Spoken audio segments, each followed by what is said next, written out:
Shalom. Selamat datang ke segmen Rhapsody Reality bersama kami, TNI Malaysia. Hari ini Pastor Chris mengajar kita mengenai sesuatu yang benar dan sesuatu yang luar biasa, yaitu mengenai penguasaan ke atas maut.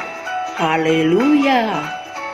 Ayat Injil pembukaan kami dari Roma 6 ayat 9 berkata, "Kerana kita tahu bahwa Kristus, sesudah dia dibangkitkan dari kematian, dia tidak mati lagi. Maut tidak lagi berkuasa ke atas dia." Amin. Ayat Injil tadi adalah salah satu ayat yang paling mengagumkan dalam Roma 6 disebabkan oleh maksudnya yang sangat mendalam. Ia tidak mengatakan kerana kita tahu bahawa Yesus sesudah dia dibangkitkan dari kematian dia tidak mati lagi. Sebaliknya, ia mengatakan Kristus sesudah dia dibangkitkan dari kematian, dia tidak mati lagi. Haleluya. Persoalannya, siapakah Kristus? Kristus adalah Yesus dan tubuhnya, yaitu gereja. Yesus adalah kepala dan gereja adalah tubuhnya. Kepala dan tubuh itulah yang membentuk Kristus. Puji Tuhan. Apabila sesuatu ayat Injil itu diperibadikan, ia adalah mengenai Yesus. Dalam kes yang tertentu, satu pangkat ditambah ke atas namanya yang memanggil dia sebagai Yesus Kristus atau Kristus Yesus. Haleluya. Namun, setiap kali kamu mempelajari perjanjian baru dan kamu melihat Kristus, ia merujuk kepada Yesus dan gereja, yaitu tubuhnya. Melainkan konteks petikan tersebut menyatakan yang sebaliknya. Haleluya. Jika maut tidak lagi berkuasa ke atas kepala, maka artinya ia tidak berkuasa ke atas tangan, kaki, atau mana-mana bahagian tubuh yang lain. Haleluya. Ayat yang ke-10 mengatakan, sebab dia yang telah mati, dia telah mati terhadap dosa sekali untuk selama-lamanya. Tetapi dia yang hidup, dia hidup bagi Allah. Puji Tuhan. Dalam Roma 6 ayat 10. Sungguh luar biasa kenyataan ini. Kamu patut baca hal ini dan menyatakan, aku telah dibangkitkan dari kematian. Haleluya. Hendaklah kamu mempunyai kesedaran ini.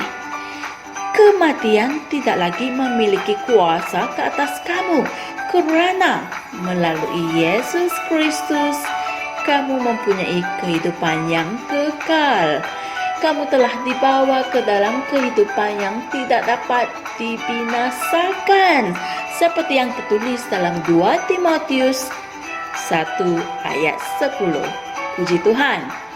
Oleh itu, janganlah takut, kerana maut itu telah dilumpuhkan, dikalahkan oleh Yesus. Amin.